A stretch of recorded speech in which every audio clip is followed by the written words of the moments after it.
Unplugging your nozzles. Have you noticed that one of your nozzles is not spraying properly?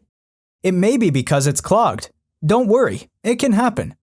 To clean them, simply remove the main nozzle cluster and depressurize your MistMaker by turning it upside down and pressing the trigger to release the air.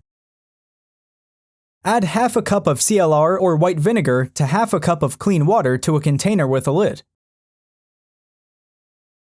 Remove the nozzles from the cluster and place it into the container. Secure the lid and shake it for 30 seconds. Rinse and refill the container with clean water. Add the nozzles and shake again. Now reattach the nozzles and cluster to the MistMaker. Pump. And that's it. You should have a perfect mist again. If you still have a nozzle that is not spraying properly, you need to replace it with one of the 3 spare nozzles included with your MistMaker.